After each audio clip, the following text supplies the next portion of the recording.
Jessica, welcome to the show. Thanks so much for having me, Alex. We're very happy to have you. So, first off, why don't you tell me a little bit about your company, e-commerce badassery?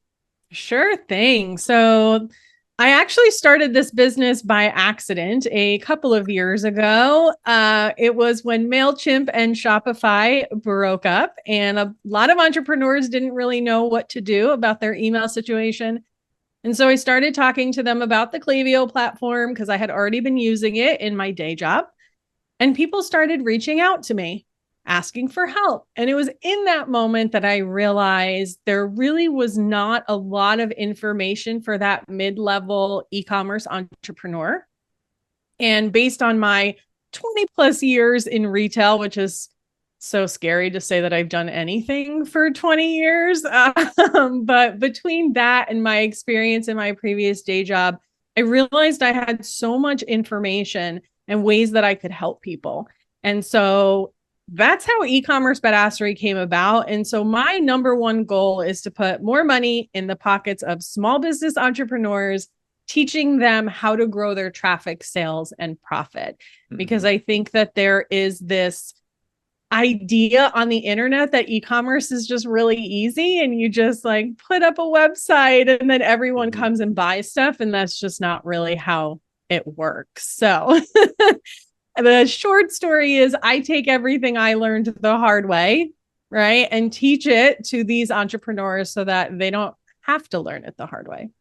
No, that's great. And I think there's a lot of value in your business model in terms of finding that in between, that middle class of entrepreneurs, if you will, where a lot of the people that I talk to and a lot of the brands that I see, their services are generally either for someone trying to start their business or bring in six figures. And there's not really a lot to get from A to B. It's kind of like, come call us when you can bring in six figures. So I think the service you're providing is very valuable. Is there a certain way that some of the techniques that you talk about or some of the services you provide and the strategies that you go over, are there certain ways that they're just not applicable to bigger brands or smaller brands? Like, how is it specifically catered to middle-class entrepreneurs? Yeah, As I'm great calling question. them. Yeah, for sure. No, I think that's a great way to describe it. I think the big thing that I learned early on after talking to so many entrepreneurs is a lot of them, they caught some traction and they're doing well, but they're not like 100% sure how they got there. So they don't know how to repeat that success. Like, how do they get to the next step? And so there was a really big disconnect in understanding data. And so, when I first came on the scene, it was really all about educating of the power of email, which I still do because it's still the highest ROI that you'll get from any marketing channel. It's so, so important. But if you don't have people moving through the email, they can't generate you money, right? So then you have that traffic aspect. And then you can't build your entire business on newly acquired customers because they're not as profitable. So then it's about, how do we retain them? Where do we go? How do we show up? And the only way you're going to figure out the answers to all of those questions is if you know how to read your data and take action from it. So that's sort of become the foundation. And I think when you're just starting, you don't have data, right? You just need to like show up and find people who will buy your stuff. And it's funny because when people are just starting out, I'm like, that's the best advice I can give you is just like, go to where your customer is at and talk to them and see if you can get them to buy your stuff. And then when you get to those really big businesses, then it's really all about how do you obviously continue to acquire, but it gets really nitty gritty in conversion optimization and that sort of stuff. But in that middle place, you really need to just be able to read the data and make decisions from it. And so that's sort of the foundation of everything that I like to teach. And then it's figuring out, okay, if the data is telling me I have room for improvement in my email, how do I do that? If the data is telling me I have an opportunity for SEO, how do I actually implement that? And so it really does start with those numbers. And I think that's the big difference. Mm-hmm. And I totally get that in terms of the education being the foundation, because a lot of people say, I need to do email marketing, do it, and not really know if it's a success or not. And it kind of feels like shooting from the hip a little bit, where you're kind of just like doing what you're supposed to with it, while kind of navigating blindly, if that makes any sense. Yeah, absolutely. And a lot of times too, and this happens to me too, and other things, like you try something and it doesn't work, and it's likely because you're doing it wrong, So you may try something in your business and you're like, oh, that doesn't work for me, but really you are probably missing out on some particular strategy or best practices, or there's no one size fits all marketing for e-commerce businesses. And so the email strategy that I give to one client is going to be different than the next based on their product, their customer, the kind of business that they want to build. So I think, and this is just entrepreneurship in general, is we all kind of give up a little bit too quickly. I can totally buy that. I want to talk about your story a little bit. So you mentioned being in retail for over 20 years, and a lot of that predominantly was in kind of the fashion industry, right? And kind of the design industry. And I'm interested in how that led to the e-commerce world. Was that like a right place, right time thing? Or did you look around and say, I don't want this anymore? How did that turn into e-commerce for you? Yeah, great question. So the majority of my background is in brick and mortar. I owned a brick and mortar boutique back in the day. I always worked for retail companies. And, when I was going to school and studying fashion merchandising and all this stuff, like Facebook, Instagram, these were not things, right? Like e-commerce was barely a thing. And really what happened was I was kind of looking around and seeing what was happening and how things were changing. And I was like, I just don't want to get left behind. So if I want to keep up, and I want to, at this point, I was still about how do I create a career here? I was like, I need to start learning about this stuff. And so I just really started diving in, and very much self-taught, and then was like, okay, let me go take a course in this, or let me work or learn from this person. Right. And so I just kind of immersed myself in it. And it was actually in my previous day job. I started there in their marketing department for their brick and mortar stores. And they just had a white label e-commerce site, which is essentially just an affiliate site. You send traffic and you get a cut, but you don't do any of the work. And we decided we're going to actually take e-commerce in-house and create a real e-commerce business. And I had already worked for the company for so long, and I had had some previous experience. And so for the first 3 years, I was the only employee of that division. And I was literally running everything. So when I tell entrepreneurs, like, I know how it feels to wear all the hats, it's because I was the marketer and the social media person and the email person. And I uploaded the products and wrote the product descriptions and edited photos and bought all the merchandise. I literally did everything. And we're kind of figuring out as you went along, right? Yeah. Yeah. And, I obviously the principles of retail and selling product are the same. It's all about what is the outcome that your customer is looking for from the product that you sell, and how do you articulate that to them so that they know that it's the product for them. And then we did start working with some consultants in things like SEO and whatnot. So I definitely learned a ton from them. I cried so much at that job. It was so overwhelming and stressful, but I wouldn't take any of it back. Not for a minute, because doing is the best way to learn anything. And there's so much nuance between the different businesses. And we sold a restricted product that could not be advertised on social media.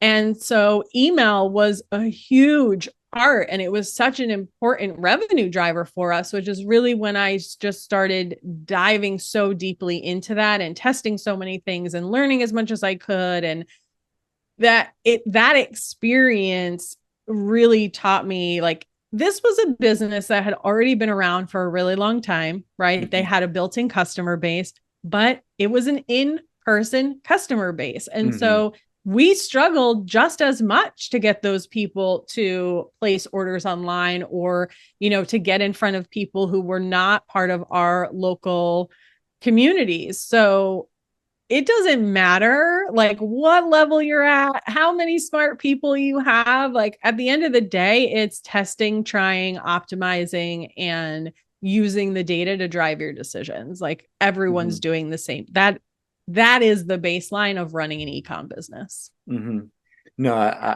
I can totally agree. I'm interested. So you were kind of working on your own under this arm, this division in the e-commerce space.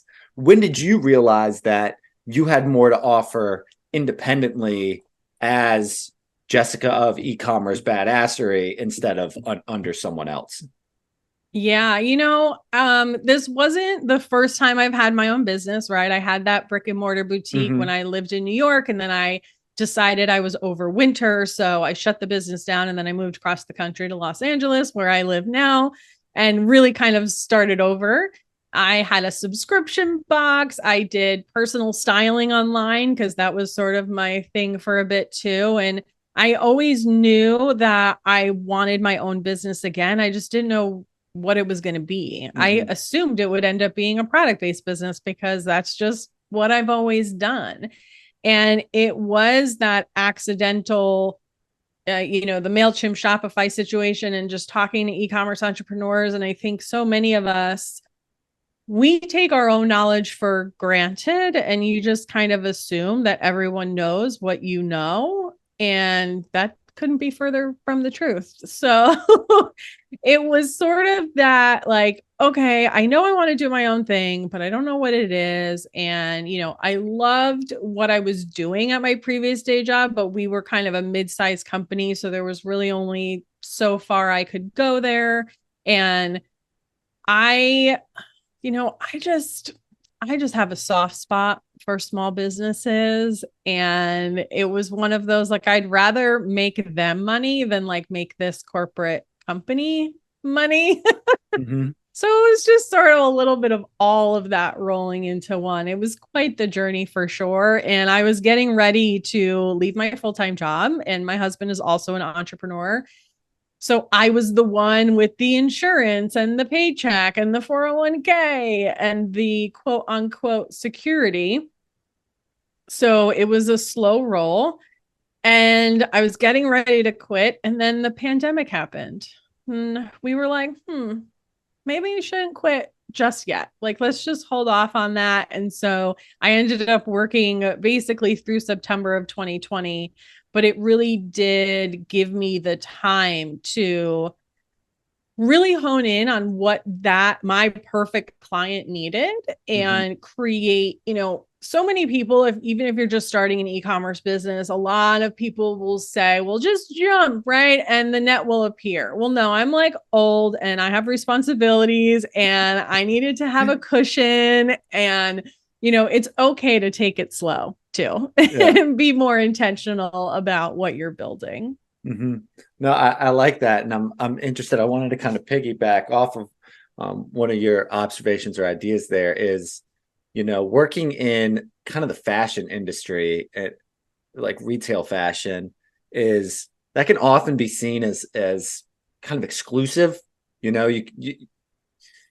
The fashion industry as a whole is kind of exclusive at certain times, where things are of higher value because they're of limited quantity or something to that effect. And I guess what I'm trying to ask is, I'm interested if that sort of industry and that level of exclusivity impacted your decision to create something where you offered almost a total lack of exclusivity, where you kind of not overcorrected, but I don't know, did that have any impact on e-commerce badassery? Is that exclusivity in the fashion industry that you were working with?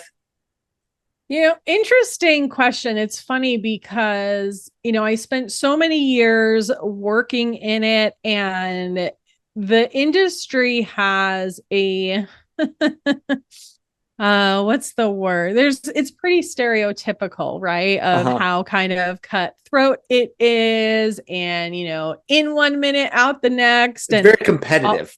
yes, very competitive. And after being in it for so long, and I still love fashion, right? I watch all like the design competitions, and it makes me happy and it fulfills me in a different way. And I collect shoes even though I work from home and honestly don't leave that much because I don't have to, but I just keep buying shoes because I love them. Um, but I just sort of lost the joy and passion for it. And I think now my joy and passion comes from helping and serving others. Mm-hmm. And it's interesting. I don't know if it's because, I'm older, or, I don't know, maybe just things kind of fizzle out. And so with e-commerce badassery specifically, I did start out really focused on email because that was like the thing that I did. And what I found though was you can have the best emails, right? But if nobody's moving through them, then they're not going to make you any money. So then I Mm-hmm. realized these people needed more help getting traffic. And then it was like, cool, you got the traffic, but now they're not buying. So you need help with the conversion. So where e-commerce badassery started and where it is now just happened really naturally and based on the data, right? The feedback that I was getting from the people I was talking to and seeing what they were needing help with. And as a service provider, most people, and really any business, right? Niche down, niche down, niche down. That's not always a specific product. Sometimes it's just a specific person. And in Sure. my case, it is that mid, what do we call them? Middle class e-commerce entrepreneurs.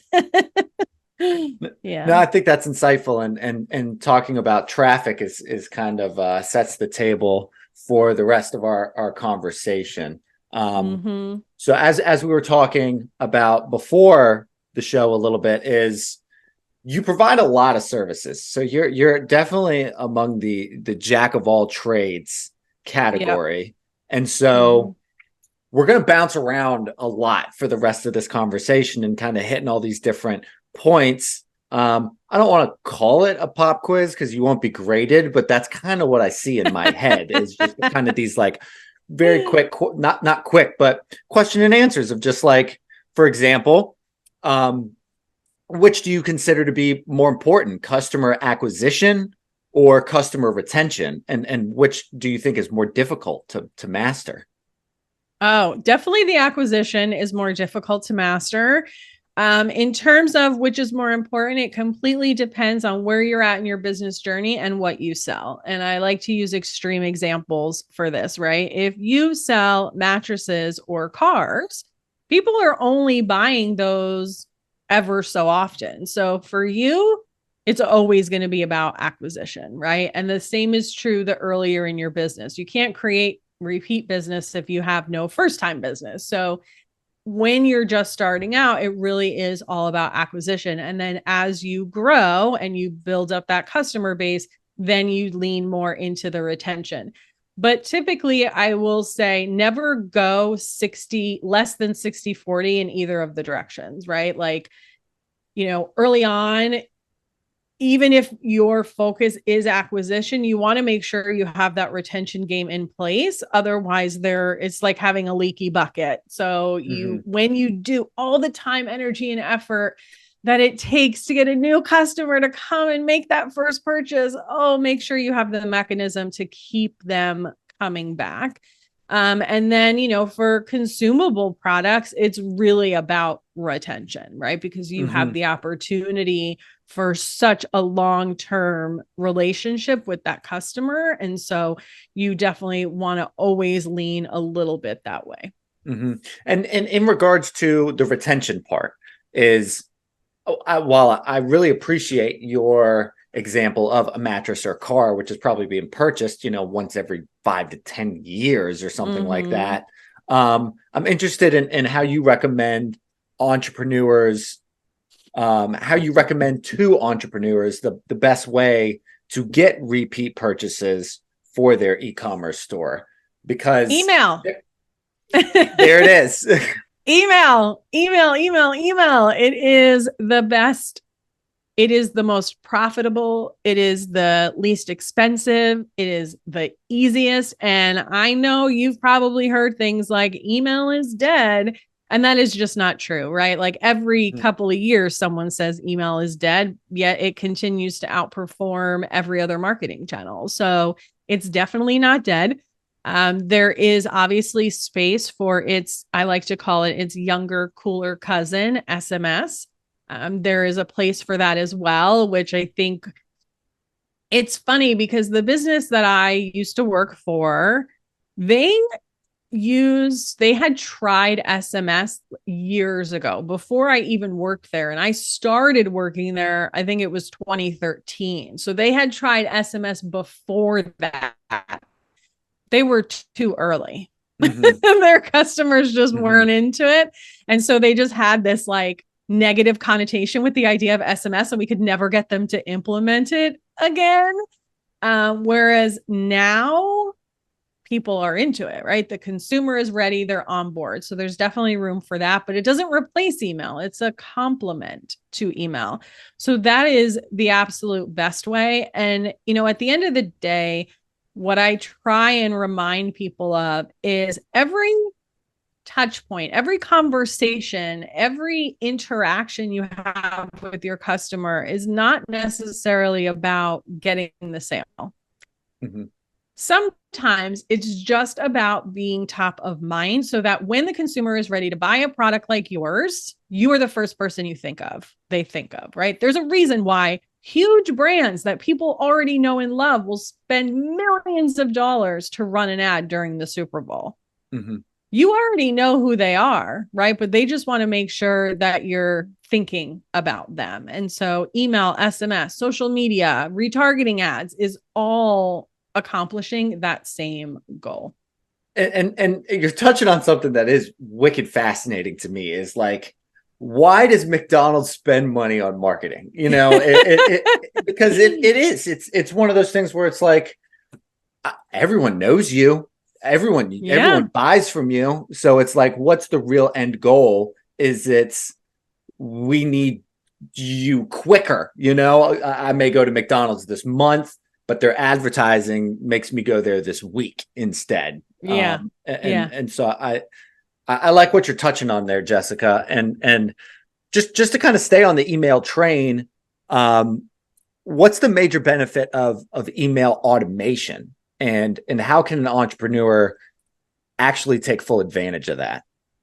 Well, who doesn't want to make money when they sleep? Raise your hand. Okay. I do. And automation allows you to do that. But what it really allows you to do, that's kind of the byproduct. What automation allows you to do is create a deeper, more personalized experience and relationship for your customer. So the automations are really triggered around the activity, right, that the customer takes. So whether they're coming to your website, adding something to cart, abandoning checkout, or maybe they've lapsed, they haven't been around in a while. And so because they are directly tied to the customer's behavior, they're really powerful and they convert really well. Some better than others, of course. So one of the things, if you put yourself in the shoes of the customer, and it really even speaks back to why McDonald's still advertises, is consumers are inundated with information and content and life and families and business and work, right? Like, your competition for their attention is not just your actual product competition. It's literally everything else, like another brand is what you're saying. It's not just another brand that's competing, right? It's my kid, my wife, it's everything. It is everything, right? Like if you think about the last time you drove around your town, you know, those, I don't remember what they're called, but they're like, those wind flag things, but it's like the guy with the big Oh arms. yeah, the Yeah, wacky yeah, waving inflatable arm flailing tube men. yeah, whatever those are called. Like they put them there to grab your Yeah. attention and say, look at me, like I'm here, please pay attention to us. So email, especially the automation piece, you're doing that, but in response to something that the customer did, which makes it so much more impactful, right? Like if they come to your website and they look at a product and then they leave because, you know, their doorbell rang. My doorbell rings a lot. Like I didn't think people still came to the door. It's very strange. But Mine or the doesn't. phone rang. Yeah. Or they got an Instagram notification or their kids started screaming. Like they got distracted and they walked away for whatever reason. It doesn't mean they don't actually want the product. It just means something else took them out of that buying experience. And so the email now gets to bring them back, whether it's, you know, 30 minutes later, an hour later, 2 hours later, however you set it up. And so it really keeps them engaged with the end goal of getting them to make a purchase. So it's pretty damn magical. No, it is. And it definitely sounds more like it's on the retention side of being reactive to something instead of acquisition side where it's more proactive is kind of what I'm learning today. Yeah. The only difference would be, you know, with a welcome series is probably one of the most important email series that you can create in your business. And that really takes that initial person and sort of holds their hand and nudges them down that path to purchase to get that first order. So that's also a part of it, but you know, you've got to get them in there first. So, and that's just because of the value of a good first impression. And just to kind of piggyback onto my next question, you know, is that the value of a first impression? Like, how do you essentially, we're talking about competition earlier. Is it because I'm trying to make you buy from me instead of my competition? I mean, what's the real solution to being able to, I don't know, differentiate yourself as a brand?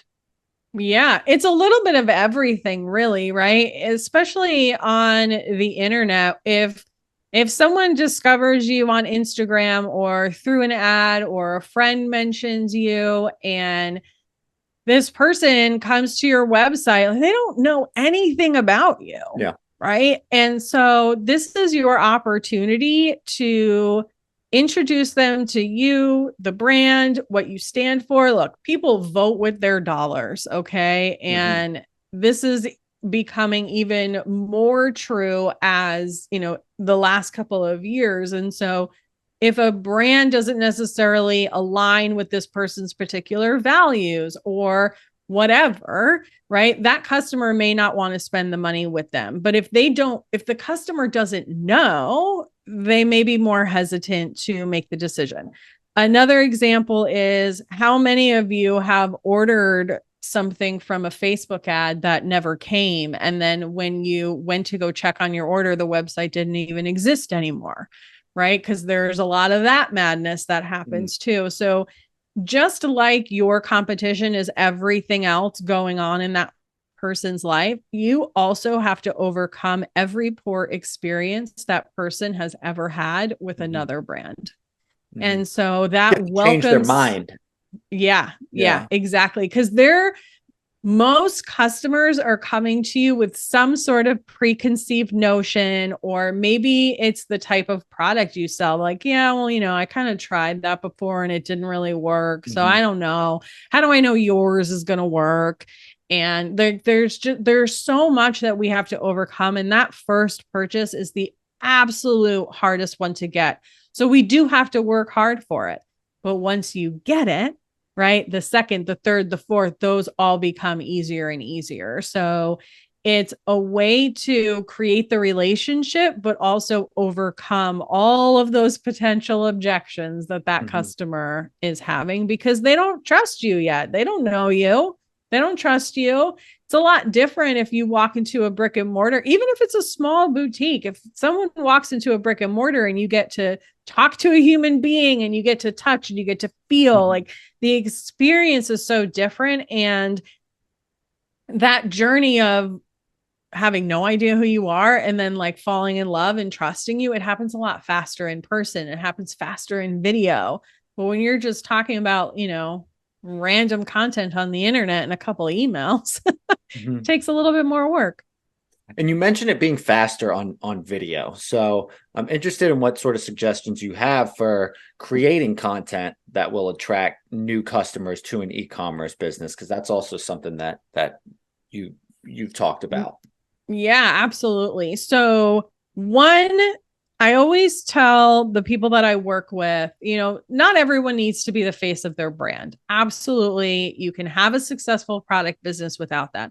But you need to have some sort of human element, some sort of personality, something that the consumer can latch onto, because people buy with emotion and justify with logic. And that's like a whole other rabbit hole that we can go down. But the point is, if you are willing to be the face of your brand, or you have someone on your team that can, or you can work with content creators or influencers or someone, that ramp up period from discovering you to being comfortable to buying from you is going to be quicker. It just is. People just connect better on video, right? So when you're thinking about what kind of content you're going to create for that, I want you to zoom out a little bit and, think about the product you sell and the reason why your customer buys it. We don't buy products for product's sake, right? We buy them for an outcome. Either we're solving a problem, we are making ourselves feel more confident, we're buying status. That's why people buy luxury goods. So what is the reason that they're buying from you? And then what else do they care about related to the product that you sell? So an example I use all the time is CBD. A lot of people will use CBD to overcome anxiety, to get better sleep, to reduce pain. So whichever of those that you use to market your business, what other education, what other content, what other conversations can you have with your people related to that and getting that particular outcome? It's not always about your products specifically, right? If someone just showed up in front of you every day and said, hey, I have this thing, do you want to buy it? Hey, I have this thing, do you want to buy it? Do you want to buy my thing? Like, you're probably not going to buy it. But if they tell you, hey, I know you're struggling with this problem. Here's some experience that I've had. This is what I've done. This is what I've learned. Here's how it worked for me. Here's how it worked for, my friend Jen over here. Oh, and by the way, if you want to speed up these results, try this product. Wouldn't you be more willing to buy the product that way, right? So when you're thinking about the type of content you want to create, whether it's a blog post, social media, even getting started with ads, think about how you can help the person get to where they are trying to go, and then use your product just as one of those ways. And if you put the service and the helpfulness ahead of everything else, the revenue that just comes in naturally. Well, I'm extremely interested in how you determine what should be that kind of forward-facing auxiliary education, right? So I don't know. The example that pops into my head is I really like Legos. Okay. So I really like the brand. I really like personally putting them together, and I like putting them together with my son too. So that's something that we can kind of do together, that I enjoy doing with him. I enjoy independently. He enjoys independently. And that's very cool to me, that you look on the box and it says from 3 to like 99 or whatever. And I really appreciate that about them, is that they're not boxing. I don't feel like I'm being infantile by like infantilized is what I'm trying to say by a company. And I appreciate that. But for example, I don't know if part of their strategy is, I think that is their branding, but for another person, for example, it could be, I like Star Wars. They make Star Wars Legos. So I'm going to buy because I heard it that way. So my really convoluted way of kind of using that as an example, and even with your CBD one, it's like, do you give everyone all the educational information that you can, and then they latch on to one or two that speaks to them? Or how do you kind of determine what's the most valuable education to give to people without making them feel bombarded by information? Amazing question. And it 100% depends on the channel that you're using. Mm-hmm. So on a channel like Instagram, right, where you can't really segment the people that are following you and you can't really target content, right? There, you're going to kind of do a mix of everything. And I'll talk about how you can kind of simplify that for yourself. Then on your channels like email or your blog, those are going to be really specific. Look, a lot of businesses have more than one ideal perfect customer, right? You're going to have multiple different customer avatars that are coming to you for a different reason. And some of these tools, like your email platform, it's going to be really easy to separate those people out. And so if you are sending a campaign email, right, that you're just kind of blasting to your list, that's where segmentation comes in.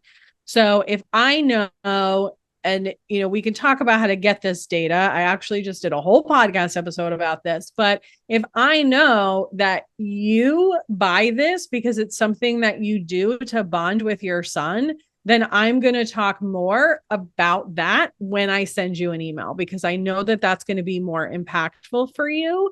Whereas maybe someone else, maybe they use it with their grandparents, right? To like kind of bond with their grandparents. So I'm going to speak to something different there. So for email, that's really easy to do.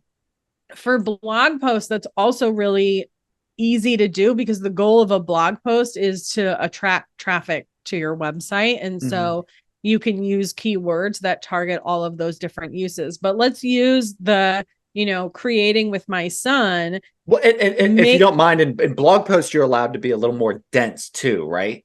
Yeah, absolutely. Absolutely.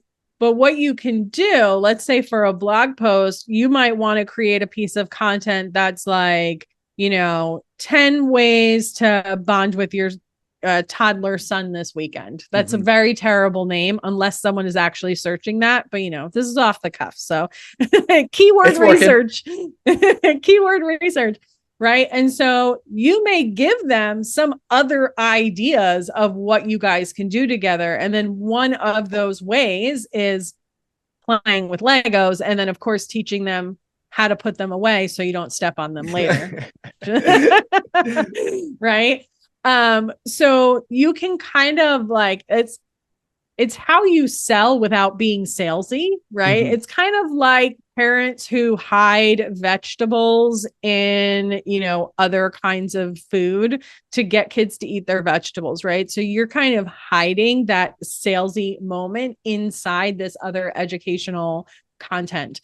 So that's a really great way to do it. And then with something like Instagram, where you can't really target your message, that's when I recommend you create campaigns. So you don't have to talk about all the things all the time, right? You can just maybe carve out 2 weeks at a time. Maybe it's quarterly, totally depends on your business, where you just kind of talk about the same thing during that time. And here's the thing about content creation in general, whether it's content on Instagram or blogs or email or whatever, we are all so afraid to annoy people. Nobody is paying as close attention to you as you are. No one is seeing every piece of content you post or send. They just don't. You are not that important in their life. So if it is not relevant to them, as long as it's not controversial, right? If it is not relevant to them, they are just going to glaze over it and ignore it. And it's okay to speak to multiple different people. And I think we just get way too hung up on this. In my previous day job, it was a little bit different.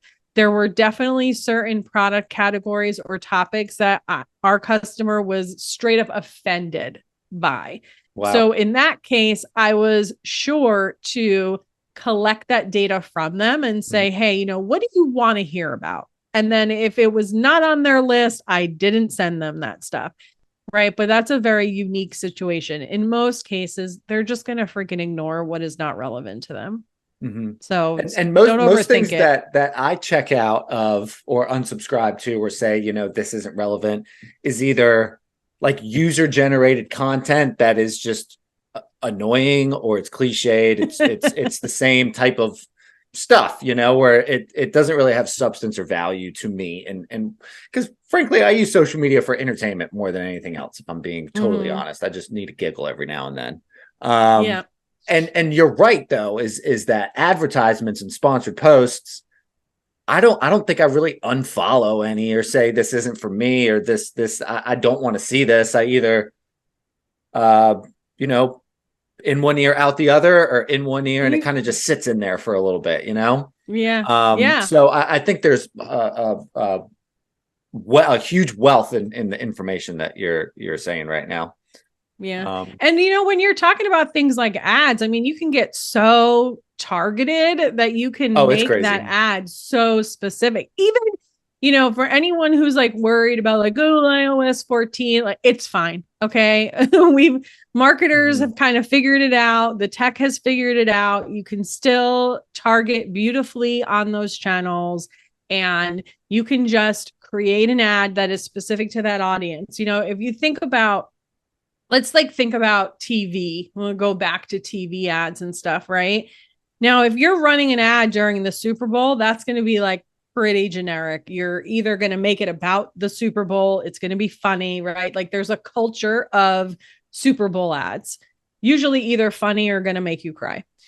Um, but when a brand is creating TV advertisements, it's very specific to where that advertisement is going to air, right? Mhm. You are not going to put the same exact commercial on every channel or sandwiched in between every single show. It's going to be Yeah, specific to the audience of that channel. And so it's the same thing when you do ads, and the data is there for you to utilize. So like, don't be afraid of that. Just take that little bit of extra time to create something that's going to resonate with that specific audience.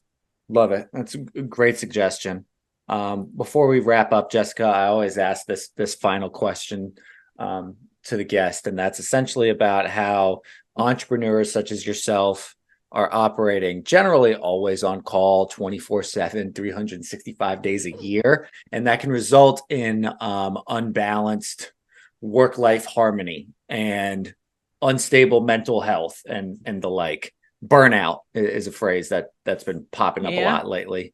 Um, I'm curious what you do in your free time, what hobbies and interests you pursue to ensure stable mental health and healthy work-life harmony.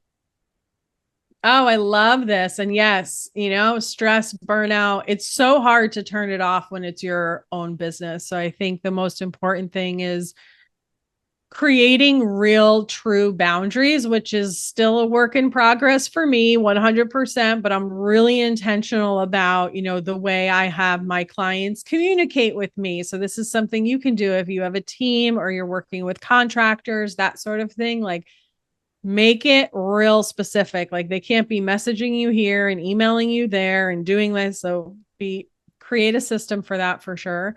But for me, it's really about getting out from behind the computer, Mhm. hanging out with the family. Mhm. My husband has they're ginormous family. And so we go and hang out with them a lot. And my other favorite thing to do is to just like get dressed up, put on a pair of heels, and go eat some really good food. Cool. Yeah. I'm simple. A night out on the town.